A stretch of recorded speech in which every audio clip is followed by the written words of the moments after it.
12월 14일 주일 하나님이 주신 말씀 읽겠습니다.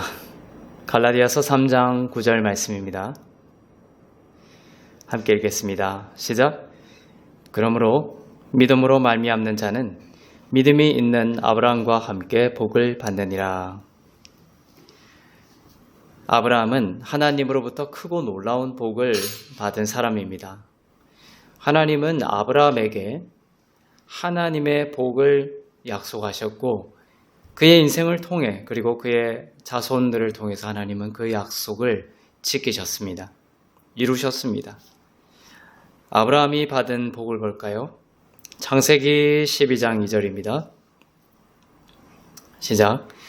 내가 너로 큰 민족을 이루고 내게 복을 주어 내 이름을 창대하게 하리니 너는 복이 될지라. 너는 복이 될지라 이렇게 번역이 되어 있는데 너는 복의 근원이 될지라 이렇게 번역한 곳도 있습니다. 우리는 복이 될지라 이렇게 번역이 되어 있죠. 하나님의 복, 하나님이 주시는 복이 없이는 우리는 절대로 살 수가 없습니다. 우리가 아침에 일어나고 숨을 쉬고 밥을 먹고 만나서 서로 사랑하고 이 모든 것들이 하나님의 복이죠. 하나님이 주시는 복입니다. 이 풍성한 하나님의 복을 떠올리면 누구를 보면 된다? 아브라함을 보면 되고 아브라함의 복을 떠올리면 된다라는 것을 말하는 것과 같습니다. 아브라함에게 그런 복을 주셨어요. 너는 복의 근원이 될 것이다. 너는 복이 될 것이다. 아브라함은 성경이 말하는 하나님의 복 자체였습니다. 아브라함은 큰 민족을 이루게 되었고 하나님의 약속대로 또 그 이름이 창대하게 되었고 복이 되었습니다. 복의 진짜 근원이 되었습니다. 하나님이 주시는 복을 생각할 때는 아브라함을 보면 되게끔 되었습니다. 아브라함이 받은 복의 중심에는 무엇이 있었냐면 믿음으로 말미암아 의롭게 된다라는 복이 있었습니다. 놀랍죠? 즉 예수를 믿음으로 말미암아 의롭게 된다라는 것이 아브라함이 받은 복의 근원에 있었고 그 근원으로부터 아브라함은 모든 파생된 복을 흘러나오는 복을 받게 되었던 것입니다. 다른 모든 복은 여기에서 나오는 것이었어요. 바로 믿음으로 말미암아 의롭게 된다라는 복을 받고 누리는 것이었습니다. 볼까요? 갈라디아서 3장 8절입니다. 시작. 또 하나님이 이방을 믿음으로 말미암아 의로 정하실 것을 성경이 미리 알고 먼저 누구에게? 아브라함에게 복음을 전하되 아브라함에게도 복음을 전했다고 합니다. 아브라함에게 복음을 전하되 모든 이방인이 너로 말미암아 복을 받으리라. 아브라함도 복을 받고 또 모든 이방인들이 아브라함으로 말미암아 복을 받으리라고 했는데 그것이 무엇과 연결되어 있어요? 근원적인 바로 이방을 믿음으로 말미암아 의로 정할 거다. 믿음으로 말미암아 의롭게 할 것이다. 의롭게 여길 것이다. 이것이 복음이죠. 아브라함에게 그 복음을 전했다라는 거예요. 그것이 아브라함이 복의 근원이 된 것입니다. 장차 많은 사람들이 복을 받을 것인데 그 사람들이 어떻게 복을 받고 어떤 복을 받을 것인지를 아브라함을 통해 미리 알려주셨습니다. 바로 믿음으로 말미암아 하나님의 의가 되게 하시는 것이었습니다. 이것이 복의 중심입니다. 아브라함에게 복음을 전하였다라고 되어 있죠. 구약 시대였지만 하나님은 아브라함에게 장차 올 예수 그리스도를 알려주셨어요. 계시해 주셨고 아브라함은 그 메시아를 믿음으로 인해 죄를 용서받고 의롭게 여겨지게 됨으로 하나님의 복이 되었고 하나님의 복의 근원이 되었습니다. 아브라함은 가장 우선적으로 이렇게 예수님을 믿는 복을 누렸습니다. 이 말에는 예수님으로 인해 의롭게 되었다라는 믿음의 복을 누렸다는 것이 포함되는 것입니다. 그리고 이 복으로부터 많은 다른 복을 아브라함은 누렸습니다. 아브라함은 100년이 넘도록 살면서도 아프지 않았습니다. 그리고 번성했습니다. 얼마나 번성했냐면 애굽으로 내려갔다가 아브라함은 아내를 누이라고 속이죠. 잘못을 했습니다. 그럼에도 불구하고 거기에서부터 올라올 때에는 양과 소와 노비와 암수, 나귀와 낙타를 풍성하게 얻고 부유하게 되어서 올라왔다 이렇게 기록이 되어 있어요. 2번씩이나 말이죠. 죄가 더한 곳에 은혜가 더욱 넘친다라는 의의 복음의 신비를 누렸던 사람이 아브라함이었습니다. 죄로 넘어졌다 하더라도 그 죄를 예수께서 용서하시고 의롭게 하셨다라는 것을 믿고 주님의 생명으로 새롭게 일어서면 더욱 넘치는 복이 아브라함에게 흘러 넘쳤던 것입니다. 아브라함은 아내의 복도 누렸죠. 아브라함의 아내는 사레에서 사라가 되면서 더욱 지혜롭고 성숙해졌습니다. 또 하나님은 복을 주셔서 아브라함이 나이가 많음에도 불구하고 이삭이라는 아이를 약속대로 주셨습니다. 하나님께서 아브라함과 사라의 젊음을 새롭게 하신 것이죠. 얼마나 많은 복을 누렸습니까? 그러면 이렇게 질문해 볼 수 있습니다. 아브라함은 율법을 잘 지켜서 복을 받은 것이 아닐까요? 네, 아브라함이 복을 받은 건 맞습니다. 그런데 아브라함은 율법을 잘 지켜서 복을 받은 것입니다. 이렇게 말하는 사람이 있을 수 있어요. 그러나 그렇지 않습니다. 아브라함은 십계명을 받기도 훨씬 전의 사람이에요. 아브라함은 십계명을 받기 전의 사람임에도 불구하고 그는 복의 근원이 되었습니다. 지킬 율법이 없었는데도 그는 복의 근원이 되었습니다. 그래서 율법을 지켰기 때문에 복을 받았다는 것은 아브라함의 복이 아니었던 거예요. 아브라함에게 해당되는 것이 아니었습니다. 왜? 그러면 어떻게? 왜 아브라함은 이러한 복의 근원이 되었는가? 그래서 성경은 아브라함이 복을 받은 것은 율법을 잘 지켜서가 아니라 아브라함이 예수님을 믿음으로 하나님의 의가 되었기 때문이다라고 분명하게 밝히고 있는 것입니다. 갈라디아서 3장 6절을 보겠습니다. 시작. 아브라함이 하나님을 믿음에 그것을 그에게 의로 정하셨다 함과 같으니라.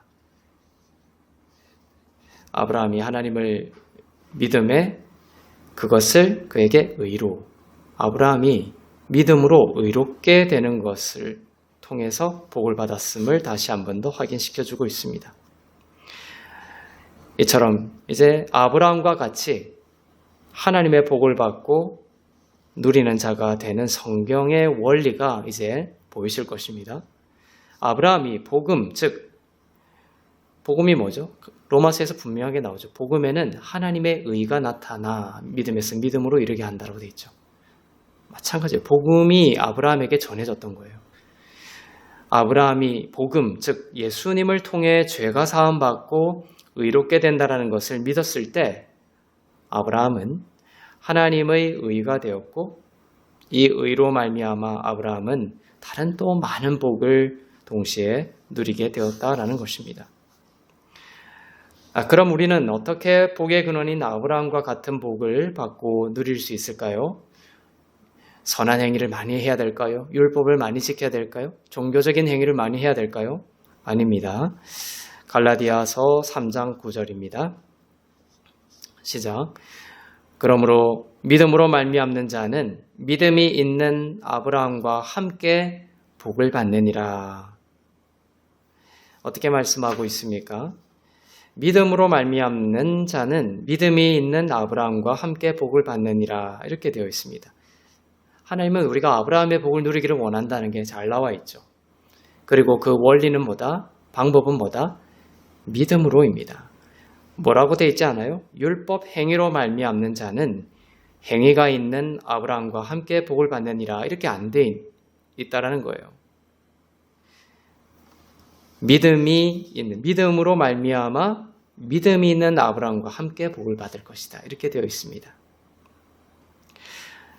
그래서 방금 읽은 9절 다음 절인 10절에 보면 율법 행위에 속한 자는 저주 아래에 있나니 이렇게 말씀 이어지고 있는 거예요.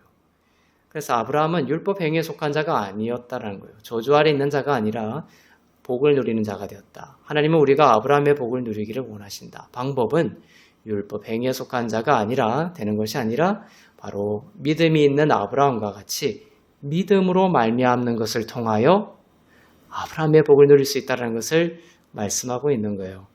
믿음으로 말미암아 뭐다? 의롭게 되었다는 것을 믿는 것을 통해서 말이죠. 우리는 믿음으로 저주가 아닌 아브라함의 복을 받는 자가 되었습니다. 아브라함이 선한 행위를 물론 했겠지만 늘 하지는 못했죠. 아까 애굽에서 아내를 누이라고 거짓말하고 사기치는 장면도 우리는 볼 수 있습니다. 아브라함이 선한 행위를 물론 했겠지만 또 많은 경우에는 그렇지 못했어요. 아브라함은 이처럼 선한 행위로 이렇게 여겨지고 복을 받았다는 것이 아닙니다. 바로 믿음으로 의롭게 되고 복이 되었으며 우리도 역시 믿음으로 의롭게 되고 아브라함의 복을 받는 것이다 라는 것을 말씀하고 있습니다. 이제 여러분은 이렇게 생각하고 또한 말하고 다녀야 합니다. 나는 아브라함의 복을 받은 자다. 나는 아브라함의 복을 받은 자다. 저주는 떠났고 나는 아브라함의 복을 가진 자다. 라는 것을 알고 또한 믿어야 합니다. 예수님이 우리를 대신하여 저주를 받으시고 우리를 율법의 저주에서 속량하시고 의로움을 주셔서 아브라함의 복을 받게 하신 것입니다. 예수님 때문에 일어난 놀라운 약속입니다. 이처럼 모든 인생이 태어나면서부터 율법 아래에서 저주의 인생으로 태어났습니다. 예수님이 이제 성탄절을 통하여 이 땅에 오신 이유는 바로 아브라함의 복을 받게 하기 위해서예요. 율법에 갇힌 저주에 갇힌 모든 인생을 풀어주시고 아브라함의 복을 주시기 위해서입니다. 믿음을 통하여 예수님이 하신 일을 믿음으로 통하여 바로 우리가 의롭게 되었다라는 이 진리를 통하여 아브라함의 복 가운데 살기를 원하시는 것입니다. 오늘 축복과 저주에 관하여 두 개의 산을 소개하려고 합니다. 바로 그리심산과 에발산입니다. 이스라엘 백성은 광야를 지난 뒤에 요단강을 건넜습니다. 요단강을 건넌 뒤에 이 두 산이 등장해요. 요단강을 건넌 직후에 그리심산과 에발산이 등장합니다. 광야를 여호수아가 이끌었죠. 모세는 요단강을 건너기 전에 광야에서 죽었습니다. 모세는 이스라엘 백성을 이끌고 요단강을 건너지 못했어요. 약속의 땅에 들어갈 수 없었습니다. 모세가 상징하는 것은 율법입니다. 율법을 통해서는 약속의 땅에 들어갈 수 없다는 것을 나타냅니다. 광야를 40년간 헤맨 후 예수라는 이름과 똑같은 이름을 가진 여호수아의 인도에 따라 젖과 꿀이 흐르는 땅으로 들어갔습니다. 예수님을 통해서만 약속의 땅에 들어갈 수 있습니다. 안식의 땅에 들어갈 수 있습니다. 참으로 안식할 수 있습니다. 영원한 생명을 얻을 수 있다는 거예요. 그곳에서 하나님은 파지 않은 우물을 주셨습니다. 짓지 않은 집을 주셨습니다. 경작하지 않은 포도원을 주셨습니다. 신명기 6장 11절을 보겠습니다. 시작.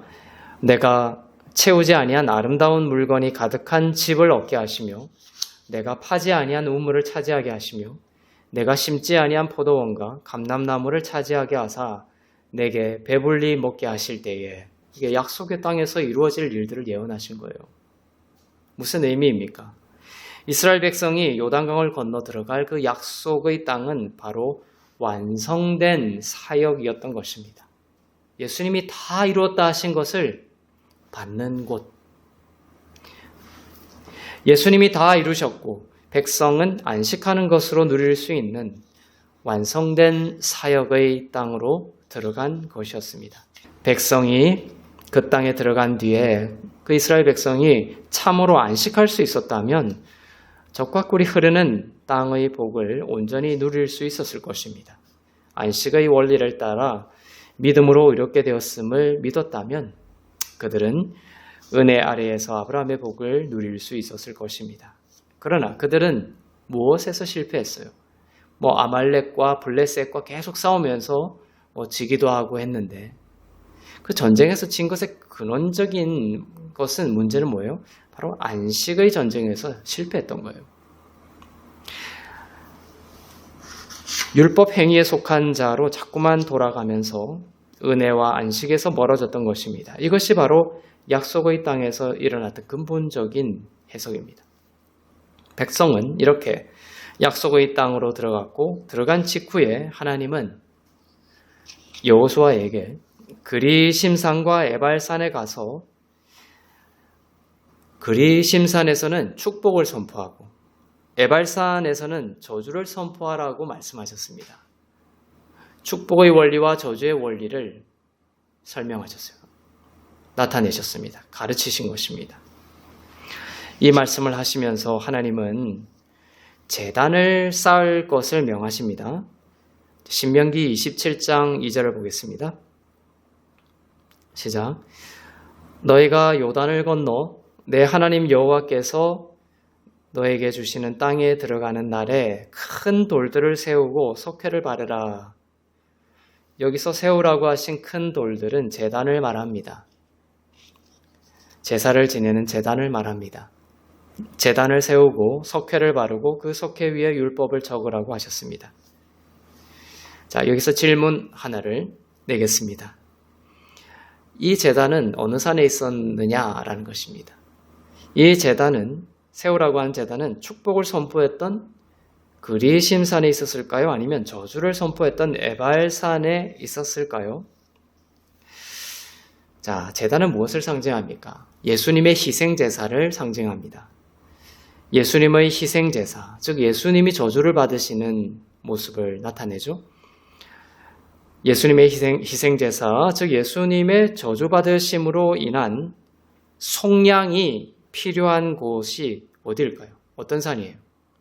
바로 저주를 선포했던 에발산이죠. 에발산에 있는 자들을 속량하고 구원하기 위해서는 그 에발산에 뭐가 있어야 되는 거예요? 제단이 있어야 되는 것입니다. 그래서 제단은 에발산에만 있었습니다. 축복의 산인 그리심산에는 제단이 필요 없는 것이죠. 그 축복은 계속되는 것이니까요. 그리스도는 율법의 저주에서 우리를 속량하셨습니다. 그 그림이에요. 그리스도는 율법의 저주에서 우리를 속량하셨다. 즉 율법의 저주가 있는 산, 율법으로 인한 그 저주의 선포가 있는 산에 예수 그리스도는 그 율법의 저주에서 우리를 속량하셨다라는 이 진리를 그림으로 설명하고 있는 것이죠. 그래서 저주의 산인 에발산에 제단이 있었던 것입니다. 하나님은 이스라엘의 12지파를 이 두 산에 배분하십니다. 어떤 지파는 그리심산에 서게 하시고 어떤 지파는 에발산에 서게 하셨습니다. 그것을 볼까요? 신명기 27장 12절에서 13절 말씀입니다. 시작.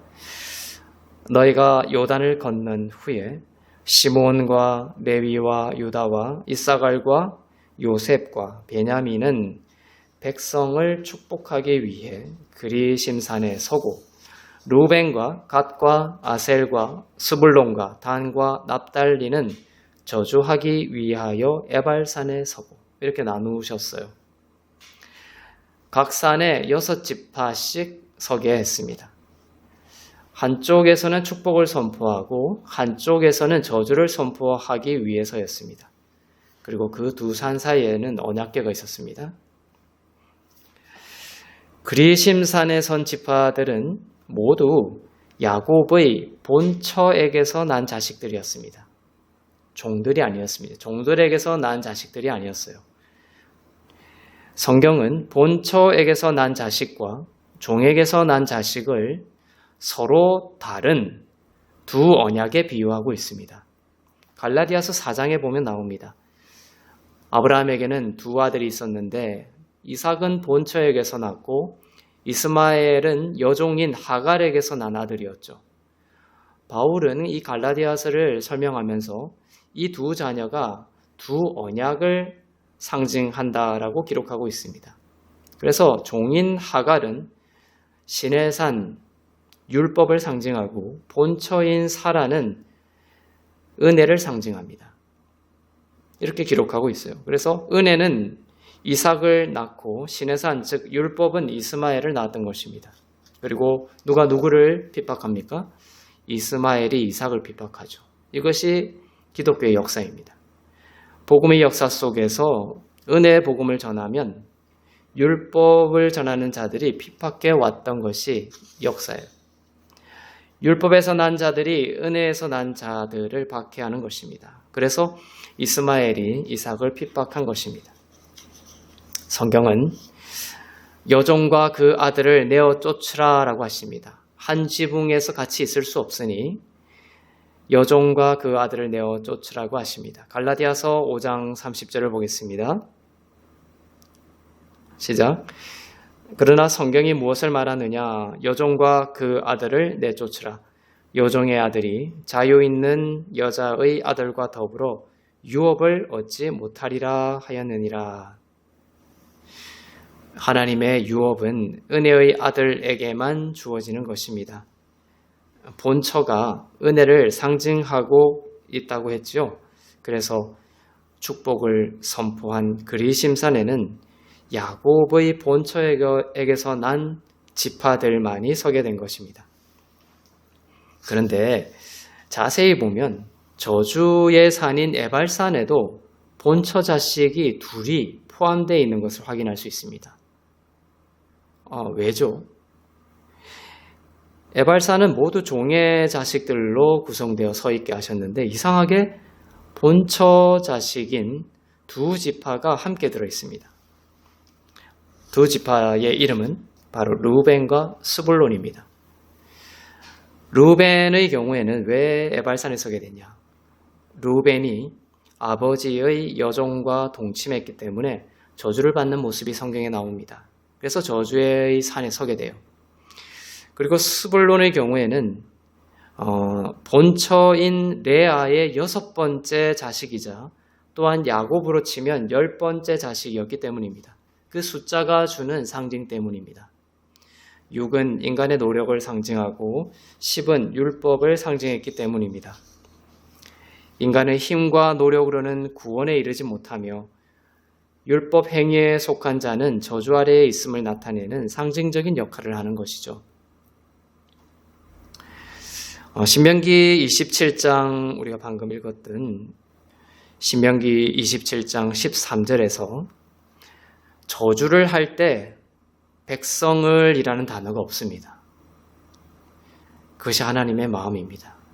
저주를 선포할 때도 백성이라는 단어를 빼버려요. 그 문장에서.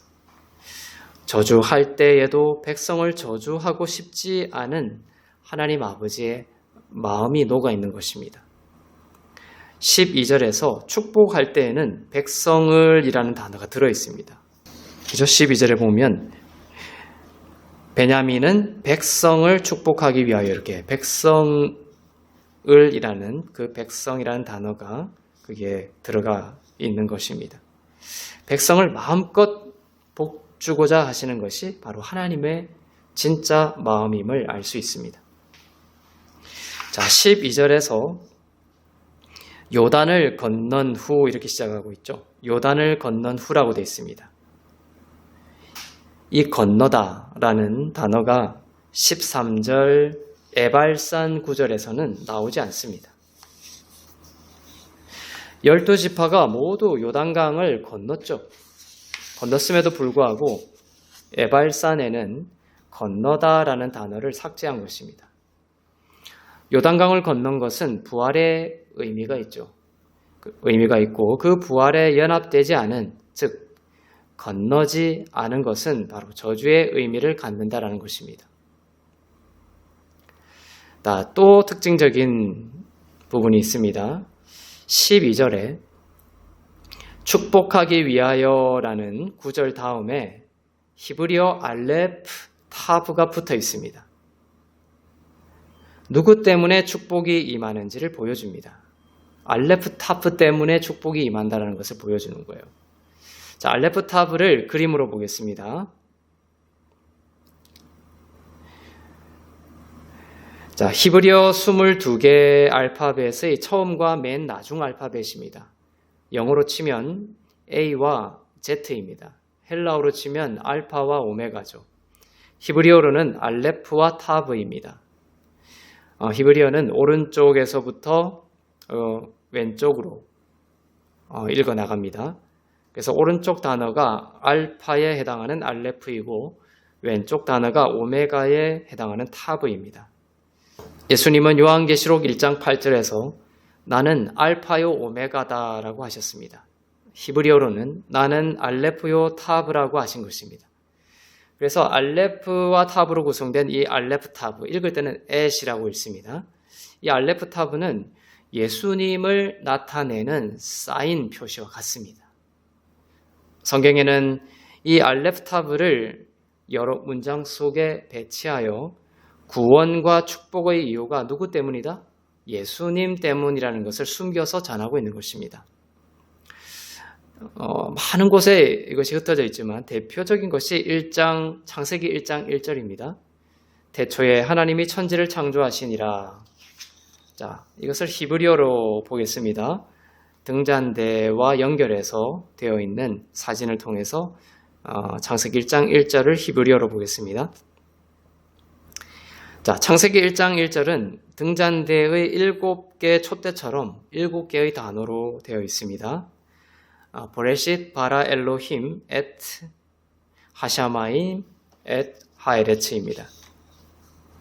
7개의 단어 중앙에 무엇이 있습니까? 정중앙에 바로 알레프 타브가 있습니다. 이 알레프 타브는 따로 번역은 되지 않는 신비의 단어입니다. 그러나 그 단어가 들어간 곳에는 바로 예수 그리스도를 통한 구원과 창조와 축복을 나타내고 있는 것이죠.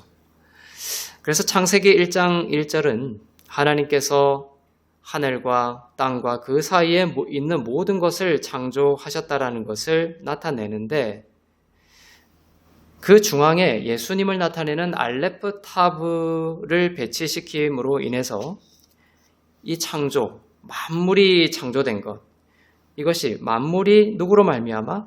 예수님으로 말미암아 창조되었다라는 창조의 본질을 더욱더 분명하게 밝히고 있는 것입니다. 요한복음 1장 3절에서 그것이 밝혀지죠. 요한복음 1장 3절을 읽겠습니다. 시작. 만물이 그로 말미암아 지은 바 되었으니 지은 것이 하나도 그가 없이는 된 것이 없느니라. 여기서 그가 예수 그리스도이죠. 만물이 그로 말미암아 지은 바 되었으니 이것이 바로 창세기 1장 1절에 예수님을 나타내는 알레프 타브가 정중앙에 있음으로 말미암아 천지가 창조된 것이 바로 예수 그리스도로 말미암아 된 것임을 나타내고 있는 것입니다. 만물이 예수님으로 말미암아 지은 바 되었으며 예수님 없이 지어진 것은 하나도 없다는 것입니다. 오늘날 우리 가운데 일어나는 모든 새 창조의 축복도 우리가 누구를 바라볼 때 창조가 일어난다는 거예요? 예수 그리스도를 바라볼 때 일어나는 역사임을 나타내고 있습니다. 등잔대는 교회를 나타냅니다. 교회는 바로 우리죠. 우리 정중앙에 예수 그리스도와 그분이 하신 완성된 공로를 두고 그 예수 그리스도와 완성된 공로를 바라볼 때 이 교회인 우리 가운데 창조와 같은 창세기 1장 1절과 같은 신약에 해당하는 새로운 그 새 창조들이 일어날 것이다 라는 것을 말씀하고 있는 것입니다. 이 등잔대 정중앙에 에트가 위치해 있죠. 이 교회의 중심에 바로 여러분 중심에 예수님이 계십니다. 그리고 계시기를 원하십니다. 예수께서 여러분이 중심에 있기를 원하시며 예수님이 중심이 되고 여러분이 예수님이 하신 완성된 공로를 바라볼 때 여러분 가운데 저주가 떠나고 생명이 창조되는 축복이 임하게 될 것임을 보여주고 있습니다. 자, 그리심산으로 돌아가면 바로 이런 이유 때문에 축복하기 위하여 뒤에 뭐가 있고 알레프타브가 있고 그다음에 에발산의 저주에는 알레프타브가 없는 것입니다. 예수 그리스도가 없는 인생이 바로 저주받은 인생이죠. 여러분은 어떻습니까? 여러분은 에발산이 아닌 그리심산에 서 있고 축복이 선포된 것을 믿으십니까? 끊임없이 여러분의 인생을 하나님은 축복 주시고 계세요. 끊임없이 여러분은 예수 그리스도의 이름으로 축복할 필요가 있습니다. 이전에는 율법의 저주 아래 있었지만 에발산 율법의 저주에서 제단의 희생제사로 속량을 받아 이제는 그리심산에 서 있는 자가 되었습니다. 요단강을 걷는 부활한 자가 되었고 부활은 의로움을 나타냅니다. 이 의로운 자가 되어서 아브라함의 복을 믿음으로 받게 된 자가 되었습니다. 나는 알레프타브이신 예수 그리스도로 인해 믿음으로 의롭게 되었고 바로 내가 예수 그리스도로 말미암아 의롭게 되었다라는 이 믿음이 없으면 사실은 복음의 핵심이 없는 거예요. 오늘 말씀을 통해서 우리가 확인을 했죠. 예수를 믿는다는 것, 예수를 믿고 내가 거듭났다는 것은 예수님을 중심에 두고 예수님을 믿음으로 말미암아 나의 모든 죄가 용서함을 받고 내가 하나님의 의가 되었다라는 이 믿음이 그 중심에 있는 거예요. 나는 알레프타브이신 예수 그리스도로 인해 믿음으로 의롭게 되었고 아브라함의 복을 받은 자가 되었다라는 것을 확신하는 믿음이 여러분 가운데 더하여지기를 바랍니다. 성탄절에 예수께서 이 땅에 오셨습니다. 우리는 예수님을 믿고 구원을 받았죠. 예수님을 믿고 또 예수님이 오신 것을 이렇게 찬양하는 성탄절이지만 우리 영혼 가운데, 우리의 믿음 가운데 예수님으로 말미암아 내가 의롭게 되었고 또한 나는 저주가 떠나고 이제 아브라함의 복을 받은 자라는 이 믿음이 없다면 우리는 참으로 성탄절을 축하하고 기념하고 또한 찬양하는 그런 시간들이 아니게 되는 거예요. 진정으로 우리에게 성탄절이 온 이유는 바로 이 오신 예수 그리스도를 통하여서 우리가 믿음으로 의롭게 되었고 아브라함의 복을 받는 자가 되었다라는 믿음 가운데로 더 들어가는 그런 시간이 되기를 바랍니다. 나쁜 일을 기다리며 살았던 것, 그것을 내려놓고 매일 그리심산에서 축복을 선포한 것처럼 여러분의 인생을 축복하며 사세요. 자녀들의 인생을 축복하며 사세요. 하나님이 여러분에게 주신 놀라운 선물이에요. 너무나 아름다운 인생이에요. 예수의 이름으로 누군가를 축복하며 사는 인생이 되기를 바랍니다. 매일 그리심산에서 축복을 선포했던 것처럼 나가도 복을 받고 들어와도 복을 받는 자, 그리스도를 알아가고 하나님 나라의 생명이 차고 넘치는 의의 자녀로 이 땅을 살아가시기를 주님의 이름으로 축복합니다. 기도하겠습니다. 사랑의 하나님 아버지, 율법 행위에 속한 자가 되지 않게 하시고 날마다 믿음으로 의롭게 됨을 믿음으로 아브라함의 복을 누리는 의의 자녀들 되게 하신 것을 감사 찬송합니다. 에발산의 과거가 십자가에서 제단으로 말미암아 끝나고 이제 그리스도의 의로 인하여 그리심산에서 축복을 고백하고 선포하는 자가 되었으니 알레프타브이신 예수님을 삶의 중심에 삼고 그분을 알아가고 즐거워하는 인생이 되게 하옵소서. 주님의 구원과 새 창조가 우리를 통해 흘러가게 하시고 예수 그리스도를 바라봄으로써 우리 가운데 새 창조가 그 구원의 역사가 풍성하게 일어나게 하옵소서. 주님을 기뻐 찬송하고 감사하는 하나님의 나라가 우리 가운데 충만하고 또 하나님이 주신 모든 아브라함의 복으로 세상을 비추는 인생이 되게 하옵소서.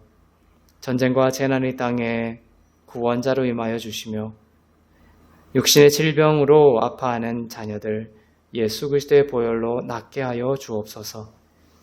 모든 것이 하나님의 은혜입니다. 고백으로 드린 예물 위에 기름 부으셔서 쓰이는 곳마다 복음이 전파되고 교회가 세워지고 하나님의 나라가 더욱 온전히 임하게 하옵소서. 감사드리며 이제는 우리 주 예수 그리스도의 은혜와 하나님 아버지의 사랑과 성령님의 위로 교통 새롭게 하심의 역사가 나는 예수 그리스도 안에서 주신 의로움으로 인해 아브라함의 복을 누리고 흘려보내는 자가 되었다라는 믿음으로 하나님의 나라를 살기를 원하는 주 안에서 의롭고 흠없고 거룩한 교회 가운데 선교사님들 가운데 나라와 민족들 가운데 이제부터 영원토록 충만하시기를 간절히 축원하옵나이다. 아멘.